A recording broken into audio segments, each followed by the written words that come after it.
Welcome to the Advertising Forum. Today's episode is brought to you by InMobi. We'll be discussing how to overcome challenges while building strong partnerships for future growth. In our first episode, we explored emerging trends and strategies in mobile growth, offering valuable insights for navigating this rapidly changing industry. If you haven't had a chance to watch it yet, we highly recommend catching up. Joining us again for this episode are Phil Golas, Vice President of Technology and Activation at Publicis Media, and Sammy Fisher, the VP Mobile Install and Loyalty Lead for InMobi. Phil and Sammy, welcome to the Advertising Forum. Thanks for having us back. Excited to be here. Yeah, great to see everyone again. First episode was incredible, so I'm really excited to get this one going. Sammy, as the Vice President at InMobi, how do you see privacy challenges shaping mobile growth strategies for your clients, considering you're working across a multitude of different types of clients in the space?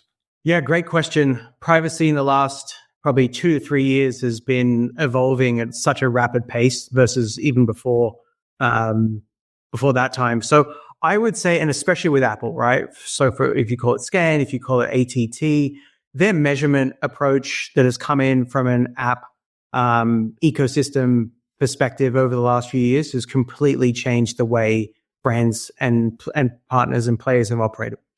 And so with the removal of the deterministic identifier, or IDFA, one of the biggest pieces around targeting has been removed. But what's really interesting is how people and businesses are resilient and find innovation and find solutions to move forward, right? So one of the biggest things across leading players in the app install and loyalty ecosystem and growth ecosystem is the ability to develop products that don't require the IDFA and can use a host of other signals to actually target individuals that drive business outcomes for mobile growth players. What's also really interesting is 60% of Apple users, when prompted, will actually opt in. Now, that's a Kochava MMP stat, but what's really also interesting is only 29% of apps actually prompt. So what that means is if we had more apps prompting to say, hey, customers, this is what you would get in terms of better personalized advertising, better personalized messages, even value-driven data back to yourself and value-driven offers back to yourself, opt in. There's a value exchange there, which where people are very much interested in that exchange. However, so many apps don't provide that. So I would also say that even though we're evolving in the marketplace and the evolution of products have evolved to where they need to be and will keep evolving, make sure you understand your customer, ask them to opt in with something that will be of value for them moving forward, and then will be of value to the business that you're in. Those were some alarming stats. Thank you for sharing that, Sammy. So Phil, I saw you nodding along with some of that too. How do you see privacy challenges shaping the mobile growth strategies for your clients? Yeah, I think what Sammy said is it's really about emphasizing kind of trust and transparency with consumers at this point. You know, we're at the point where that ATT prompt has been there for a while.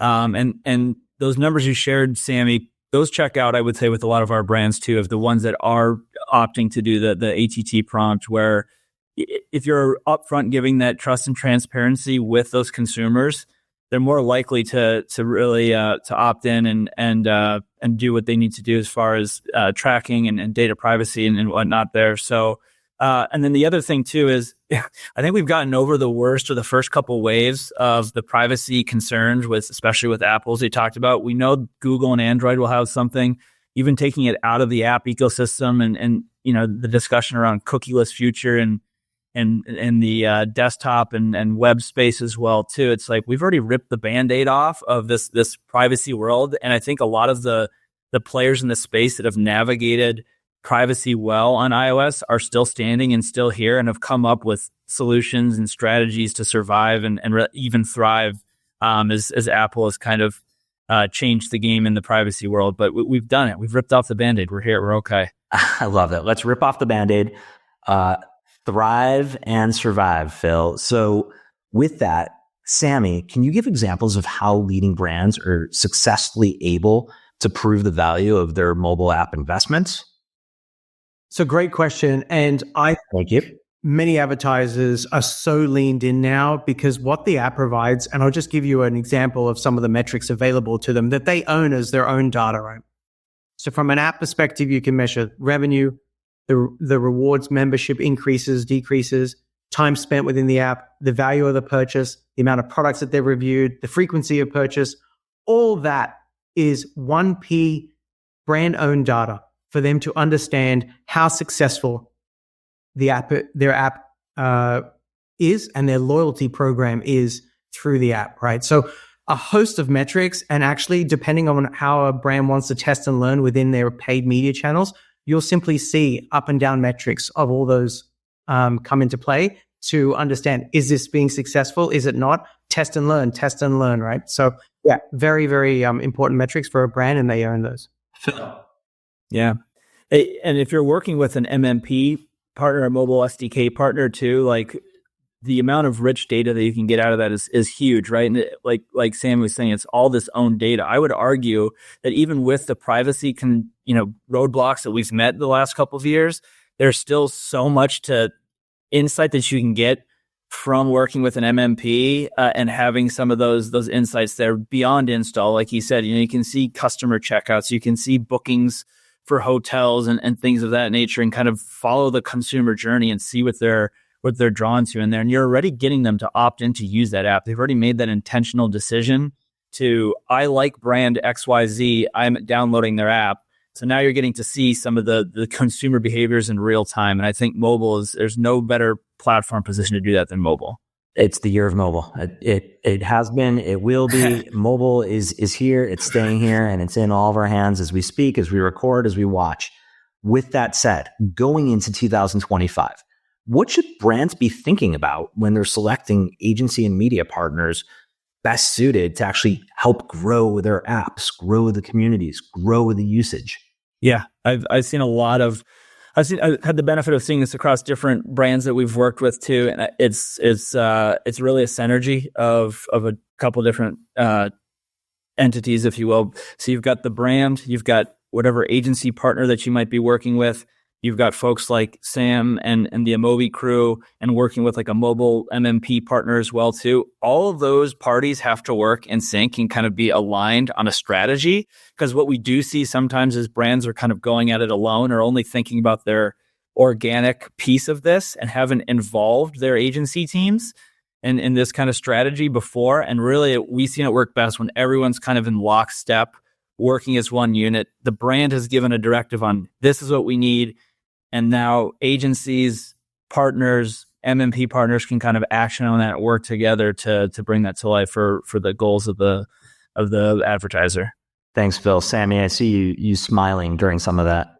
Yeah, it's pretty amazing. Just to build on Phil's point, every marketer or brand from a mobile app and loyalty program is on their own journey. So to Phil's point, know where you are in your journey. Try and figure out if there are folks or brands a little further ahead, or some very much further ahead, how they got there, what they have in place now, and that will help your journey along the way to know what the pieces are that you need to get to where you want to go. I would also say from a brand advertiser agency standpoint, there are a lot of different solutions. Some do a lot of things. Others from an InMobi point of view have specializations. I would recommend to brands that you find the specialization in your partner mix. Find different elements of what exactly are you looking to do with your mobile app program, and the partner will have a specialization solution for that versus a potentially one-stop shop that doesn't specifically solve for what you're trying to do on your mobile app journey. That's a very strategic recommendation for sure, just to be able to just shop around and be strategic and sophisticated when you're looking for help. So that leads us to our next question, which you two, this being the second episode that we're recording together, you two have a really nice synergy, and I can tell that there's a solid partnership. I've been in this space for 20 something years. I know that InMobi and Publicis Media have had a strong partnership, but help the viewers understand, like what forges that strong partnership that actually helps the brands that you guys collaboratively are working on accelerate their app growth strategies? Yeah, Sammy and I have gone through the wars together on a couple of clients, mutual clients over the years. So yes, we definitely have a history. But regardless, too, with the InMobi team and Publicis in general, it's a lot of it's about education. As Sammy mentioned, all of the brands might be on a different journey. There's some that are more advanced and are thinking and using their apps for years and years, and there's some that are just starting out, and that's okay. But oftentimes when we talk about mobile, everyone kind of becomes deer in headlights. They start using buzzwords like scan and HET prompts, and they don't know what to do. So that's where like an education piece of this comes in. At Publicis Media, we've got an internal team that's very dedicated to mobile specific stuff. And obviously this is what Sammy and InMobi team do all day long. So we tend to try and collaborate with each other on mutual education for brands, and both internally back and forth on what are you working on, to understand where they're coming from, and kind of have that good rapport when we do come across each other in the ecosystem and are trying to meet the same goals. So, Sammy, were you about to say something too? I was going to say that Phil used that magic word called collaboration, and it is absolutely amazing when people do collaborate, how much actually happens, right? So to his point, so much of this is around an ever-evolving marketplace, which requires a lot of education. So the ability to have a strong partnership, a strong collaboration, but also the right people who want to lean in, who want to hear and solve for, how do I help my brand given this XYZ change? I think that is a strong pillar between Phil and the agency and ourselves, and how we've been able to partner and collaborate over the years. So as you were talking about collaboration, and you mentioned the one of my favorite terms, education, and another one, which is just being able to be in sync and understand partnership.